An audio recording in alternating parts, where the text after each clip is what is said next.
जय हिंद दोस्तों आज की वीडियो एक प्रश्न के ऊपर ही आधारित है जिसमें कि मुझसे ये पूछा गया है कि स्पीकर ए और बी का जो ऑप्शन हमें दिया गया होता है वो किस लिए दिया गया होता है, उसका मेन यूज़ क्या होता है, भाई कंपनी ये देती क्यों है, आप बताइए इस बारे में।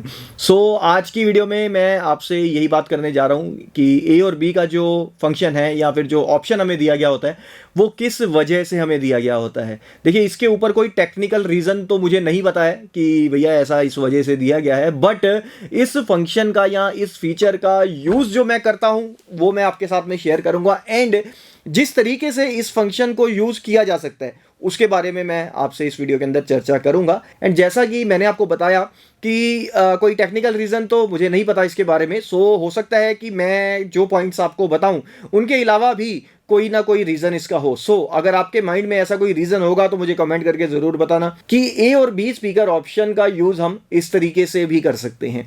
नमस्कार दोस्तों, मेरा नाम है अमित और आप देख रहे हैं audio Guruji and audio Guruji channel पर आप सभी का बहुत बहुत स्वागत है। फ्रेंड्स, ये जो क्वेश्चन है ना, वैसे तो देखा जाए अगर तो बहुत ही ज़्यादा कॉमन सी चीज़ है ये, क्योंकि मेरा भी कभी ऐसा ध्यान नहीं गया कि भाई ये भी कोई सोच सकता है कि ये स्पीकर ए और बी का जो फंक्शन हमें दिया गया या ऑप्शन जो हमें दिया गया है ये पर्टिकुलर किस वजह से हमें दिया गया है। ऐसा मैंने भी कभी सोचा नहीं है। अगर आपके माइंड में भी पहले कभी ऐसी बात आई है या नहीं आई है, कमेंट करके बताना और सच सच बताना, झूठ मत बोलना, नहीं तो काला हुआ काटेगा। चलिए एक एक कर हम बात करते हैं कि इस फंक्शन को या इस फीचर को हम किस किस तरीके से यूज कर सकते हैं। फ्रेंड्स, पहले मैं आपको यह बताना चाहूंगा कि सभी एम्पलीफायर्स के अंदर ऐसा ऑप्शन हमें नहीं मिलता है। कुछ स्टीरियो एम्पलीफायर्स हैं जिनके अंदर हमें यह ऑप्शन मिलता है और काफी एवीआर भी ऐसे हैं जिनके अंदर आपको ए एंड बी का ऑप्शन मिल जाता है। ये जो ऑप्शन है ये मेनली आपके फ्रंट चैनल्स के लिए दिया गया होता है, यानी कि फ्रंट पर आप 4 स्पीकर्स कनेक्ट कर सकते हो। एक पेयर आप ए पर लगा सकते हो और एक पेयर आप बी पर लगा सकते हो। एंड कुछ एम्पलीफायर्स के अंदर हमें ये देखने को मिलता है कि वहां मेंशन किया गया होता है स्पीकर ए और बी। तो इसका मतलब है कि आप स्पीकर ए या स्पीकर बी दोनों में से एक को यूज कर सकते हो, एक साथ में दोनों को नहीं कर सकते हो। एंड बहुत से एम्पलीफायर्स के अंदर हमें देखने को मिलता है स्पीकर ए प्लस बी या स्पीकर ए एंड बी। तो ऐसी कंडीशन में आप पर्टिकुलर ए चैनल को भी चला सकते हो, बी चैनल को भी चला सकते हो या फिर दोनों को एक साथ भी चला सकते हो। अब यहां पर अगर आप एक साथ चलाना चाहते हो तो सभी एम्पलीफायर्स को अलग अलग तरीके से डिजाइन किया जाता है जिससे कि हमें यह पता लगता है कि आप इन पर कितने ओम्स का लोड डाल सकते हो।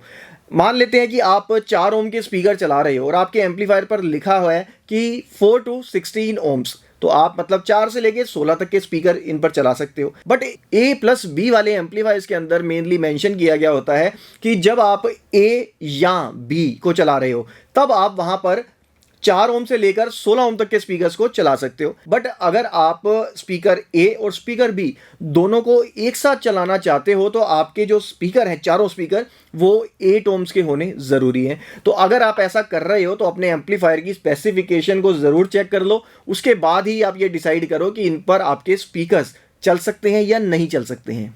एक तो हमें ये पता लग गया कि भाई इस पर हम 4 स्पीकर कनेक्ट कर सकते हैं जिससे कि जो हमारी कवरेज है वो बढ़ जाएगी। मान लेते हैं आपका कमरा काफ़ी बड़ा है तो 2 स्पीकर आपने आगे लगा दिए, 2 स्पीकर पीछे लगा दिए, या फिर आपका कोई जिम है या फिर कोई ऐसी जगह है जहाँ पर कोई डांस वांस सिखाते हैं आप या कुछ करते हैं, तो ऐसी जगह में भी ये जो फीचर है ये काफ़ी ज़्यादा काम का होता है। एंड कई बार है ना, मैं स्पीकर्स की इंपीडेंस को चेक करने के लिए, यानी कि देखने के लिए कि भाई 4 ओम के स्पीकर और 8 ओम के स्पीकर में क्या डिफरेंस हमें मिलता है, इस चीज़ को चेक करने के लिए भी ना स्पीकर ए और स्पीकर बी का यूज कर लेता हूं। स्पीकर ए पर मैं 4 ओम के स्पीकर लगा देता हूं, स्पीकर बी पर मैं 8 ओम के स्पीकर लगा देता हूं। चलाता उनको एक एक कर रही हूं क्योंकि दोनों को एक साथ मैं नहीं चला सकता। तो ऐसी कंडीशन में मैं ये देखता हूं कि जो स्पीकर ए है वहां पर मैंने 4 ओम के स्पीकर लगाए हैं। 4 ओम का मतलब है कि मेरा जो एम्पलीफायर है वो आउटपुट ज़्यादा देगा, और अगर मेरे स्पीकर्स को अच्छी पावर मिल रही होगी, ज़्यादा पावर मिल रही होगी बेसिकली, तो वो और ज़्यादा लाउड होने चाहिए। तो इस चीज़ का पता लगाने के लिए भी मैं कभी कभी स्पीकर ए और स्पीकर बी इनका यूज़ कर लेता हूँ। एंड कुछ लोग स्पीकर ए और स्पीकर बी का यूज़ करते हैं डिफरेंट टाइप के स्पीकर्स के लिए। जैसे कि मान लो आप अगर टर्न टेबल सुनते हो या पुराने गाने सुनते हो तो ऐसे में टर्न टेबल के लिए जो फुल रेंज के स्पीकर्स हैं वो काफ़ी ज़्यादा अच्छे माने जाते हैं और काफ़ी ज़्यादा अच्छी आवाज़ देते हैं टर्न टेबल पर, अगर आप एक फुल रेंज के स्पीकर्स को यूज़ करते हो। तो ऐसे में कुछ लोग क्या करते हैं कि स्पीकर ए के अंदर नॉर्मल स्पीकर लगा लेते हैं, जो आजकल के स्पीकर्स, बड़े स्पीकर्स जैसे आते हैं, टावर है या बुक शेल्फ है, कुछ भी आप लगा सकते हो, वो लगा लेते हैं। एंड स्पीकर बी वाले सेक्शन पर वो फुल रेंज स्पीकर्स को लगा लेते हैं। तो जब वो सिद्धू मूसेवाला सुनते हैं या फिर हैवी म्यूजिक वाली सुनते हैं या काफ़ी लाउड म्यूजिक सुनते हैं, बेस बूस वाला म्यूजिक सुनते हैं, तो ऐसी कंडीशन में वो स्पीकर ए को यूज़ कर लेते हैं जिसके ऊपर उन्होंने बड़े स्पीकर्स या टावर स्पीकर्स लगा रखे हैं जो कि आजकल के मॉडर्न टाइप के होते हैं। तो जब वो टर्नटेबल यूज़ करते हैं तब वो स्पीकर बी का यूज़ कर लेते हैं, यानी कि अपने फुल रेंज स्पीकर्स को चला लेते हैं। एंड एक जो तरीका और है जो कि मैं पर्सनली घर पर भी यूज़ करता हूँ, ये मेरे पास जो एम्पलीफायर घर पर लगा रखा है उसके अंदर भी स्पीकर ए और स्पीकर बी का ऑप्शन मुझे दिया गया है। आप दोनों को एक साथ भी चला सकते हैं उस एम्पलीफायर पर, बट मैं एक साथ नहीं चलाता हूं क्योंकि इंपीडेंस का चक्कर पड़ता है। तो मैंने क्या किया हुआ है भाई, एक जिस कमरे में मैंने एम्पलीफायर को रखा हुआ है उस कमरे के अंदर मैं अपने स्पीकर ए को यूज़ करता हूँ, एंड जो स्पीकर बी का सेक्शन है वहाँ पर मैंने दो स्पीकर्स कनेक्ट किए हुए हैं जिन्हें कि मैंने अपने दूसरे कमरे में रखा हुआ है। सो जब मैं दूसरे कमरे में गाने सुनना चाहता हूँ तो मैं अपने एम्पलीफायर को ऑन करता हूँ और स्पीकर बी को ऑन कर लेता हूँ और स्पीकर ए को ऑफ कर देता हूँ। तो मेरे स्पीकर बी जो है जो कि दूसरे कमरे में रखे गए हैं उनमें आवाज़ आनी शुरू हो जाती है। तो ऐसी कंडीशन में मुझे दो एम्पलीफायर्स नहीं लगाने पड़ते हैं, तो वही एक एम्पलीफायर से मेरे दोनों रूम्स का काम हो जाता है। तो आप स्पीकर ए और स्पीकर बी को इस तरह भी यूज कर सकते हो। एंड अगला जो तरीका है इन्हें यूज करने का वो है, अगर आपके स्पीकर्स के अंदर बाय एम्पिंग या बाय वायरिंग का ऑप्शन दिया गया है, यानी कि आपके पास जो स्पीकर्स हैं उनमें स्पीकर वायर को कनेक्ट करने के लिए 2 की जगह 4 कनेक्टर दिए गए हैं, तो आप ऐसी कंडीशन में भी स्पीकर ए और स्पीकर बी को यूज कर सकते हो। स्पीकर ए वाला जो सेक्शन है वो आप अपने स्पीकर्स के हाइज वाले सेक्शन में डाल दो, स्पीकर्स बी से आप लो वाले सेक्शन में डाल दो। तो ऐसे में आप बाय वायर भी कर सकते हो, बट यहां पर भी आपको इंपीडेंस का ध्यान रखना पड़ेगा। आप यहां पर चेक जरूर कर लीजिएगा पहले कि जब आप अपने स्पीकर्स को बाय वायर करने के लिए उनके जंपर्स को हटाते हो तो उन दोनों सेक्शन में, यानी कि हाई सेक्शन और लो सेक्शन, उनकी इंपीडेंस क्या बन रही है और आपका जो एम्पलीफायर है वो उसे सपोर्ट करता है या नहीं करता है। सो आप बाय वायरिंग के अंदर भी स्पीकर ए और स्पीकर बी को यूज कर सकते हो इस तरीके से।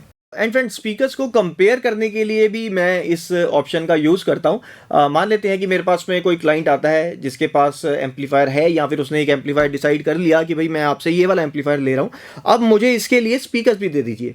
तो ऐसी कंडीशन में हम साइड बाय साइड कंपैरिजन करने के लिए भी इस चीज़ का यूज़ कर लेते हैं कि जो 2 स्पीकर्स उस बंदे को अच्छे लग रहे हैं कि ये 2 स्पीकर मुझे पसंद है, अब इनमें से मैं देखना चाहता हूँ कि कौन से स्पीकर इस एम्पलीफायर पे बेस्ट चलते हैं। तो ऐसी कंडीशन में भी हम स्पीकर ए और स्पीकर बी का यूज करते हैं। हम स्पीकर ए पर एक पेयर कनेक्ट कर देते हैं और स्पीकर बी पर दूसरा कर देते हैं, तो जिसकी मदद से हम फटाफट दोनों को स्विच कर सकते हैं कि क्या डिफरेंस हमें साउंड के अंदर मिल रहा है जब हम स्पीकर बी को या स्पीकर ए को चलाते हैं या फिर स्विच करते हैं। तो ऐसे में जो कस्टमर है उसको काफ़ी इजीली पता लग जाता है कि इनमें से कौन से स्पीकर इस एम्पलीफायर पर ज़्यादा अच्छा परफॉर्म कर रहे हैं और वो उनको बाय कर सकते हैं। और हमारा जो टाइम है ना वो भी थोड़ा बच जाता है। अगर ये ऑप्शन ना हो तो हमें बार बार स्पीकर्स वायर को चेंज करना पड़ेगा, एक स्पीकर से निकालेंगे फिर दूसरे में लगाएंगे, तो वो टाइम भी हमारा बच जाता है। एंड फ्रेंड्स, मेरे क्लाइंट है जो कि इसी फीचर को यूज़ करते हैं। उन्होंने क्या किया हुआ है कि अपने रूम में स्पीकर ए और स्पीकर बी दोनों स्लॉट्स पे स्पीकर लगाए हुए हैं। जो स्पीकर ए है उनका, वहाँ पर उन्होंने फ्लो स्टैंडिंग स्पीकर्स लगाए हुए, काफ़ी हैवी स्पीकर्स लगाए हुए हैं और उन्हें उन्होंने सामने लगाया हुआ है, यानी कि अपने टीवी के साइड पर लगाया हुआ है, जो उनका रैक है वहाँ लगाया हुआ है। और 2 छोटे से बुक शेल्फ हैं उनके पास में जिन्हें उन्होंने स्पीकर बी में कनेक्ट किया हुआ है और अपने बेड के साइड पर लगाया हुआ है। एंड जब वो म्यूजिक सुन रहे होते हैं मेनली दिन के टाइम पर, जबकि कोई ऐसी रिस्ट्रिक्शन नहीं होती कि वॉल्यूम कम कर लो, तब वो अपने स्पीकर ए को यूज करते हैं जो कि काफ़ी हैवी स्पीकर्स हैं जिनमें बेस वगैरह भी काफ़ी अच्छा आता है, तो वो उनको यूज़ कर लेते हैं। जब ऐसा टाइम होता है कि दूसरे बंदों को डिस्टर्ब नहीं करना, मोस्टली रात के टाइम पर, तो उस कंडीशन में जब वो कोई मूवी देख रहे होते हैं या फिर वो कुछ प्रोग्राम देख रहे हैं, कुछ भी मतलब कि ऐसा देख रहे होते हैं जिसमें कि उन्हें बहुत ज़्यादा म्यूजिकल पावर की ज़रूरत नहीं होती है, यानी उन्हें धूम धड़ाका नहीं करना, गाने वाने नहीं सुन रहे हो, तब वो स्पीकर बी का यूज़ करते हैं जो कि उनके बेड के साइड पर रखे हुए हैं, बिल्कुल ही क्लोज उनके, यानी कि कानों के पास में रखे हुए हैं। तो ऐसी कंडीशन में स्पीकर्स पास में होते हैं तो उन्हें ज़्यादा वॉल्यूम की ज़रूरत नहीं पड़ती। जो भी वो मूवी या सीरियल देख रहे हैं उसकी जो आवाज़ है वो उन स्पीकर्स के थ्रू डायरेक्टली उनके कानों तक पहुंच जाती है और आवाज़ धीरे होती है, सो दूसरे जो कमरे हैं या फिर आसी पड़ोसी हैं वो भी डिस्टर्ब नहीं होते हैं। तो आप स्पीकर ए एंड बी का यूज़ इस तरीके से भी कर सकते हो। एंड इसी तरीके से मेरे एक और क्लाइंट हैं, वो भी इस फीचर का यूज़ करते हैं, बट उनका जो तरीका है वो थोड़ा सा अलग है।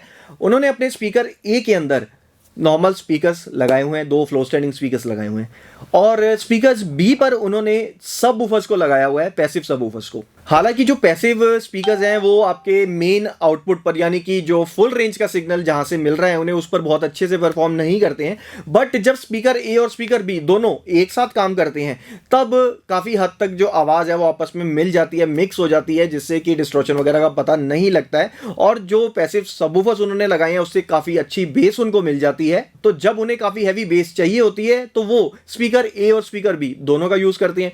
जब वो नॉर्मली यूज़ करना चाहते हैं तो स्पीकर बी को बंद कर देते हैं, यानी कि सबवूफर्स वाले स्पीकर बी जो है उसे ऑफ कर देते हैं और स्पीकर ए को चलाकर नॉर्मली म्यूजिक का आनंद ले लेते हैं। बट अगर आप ऐसा करना चाहते हैं तो मैं फिर से आपको याद दिलाना चाहूंगा कि आपने इंपीडेंस का ध्यान जरूर रखना है। सो फ्रेंड्स, कुछ ये जो तरीके हैं स्पीकर ए और स्पीकर बी को यूज़ करने के, इस वजह से आई थिंक इसको दिया गया होता है। बाकी जैसा कि मैंने आपको बताया था कि भाई इस पर कोई टेक्निकल रिसर्च तो नहीं की हुई है मैंने। सो जितना मुझे पता है, जो जो चीज़ें मुझे पता थी मैंने आपको बता दी हैं। उम्मीद है कि आपको समझ आया होगा। एंड अगर आपके माइंड में भी और कोई तरीका है इनको यूज़ करने का, सो कमेंट करके ज़रूर मुझे बताइएगा। मैं भी एक बार ट्राई करके ज़रूर देखूंगा कि हाँ, स्पीकर ए और स्पीकर बी का यूज़ हम इस तरीके से भी कर सकते हैं। सो फ्रेंड्स, कमेंट ज़रूर कीजिएगा। और अगर आपका भी कोई सवाल है जिसके बारे में आप जानकारी चाहते हैं तो वो भी मुझे कमेंट करके ज़रूर बताइएगा।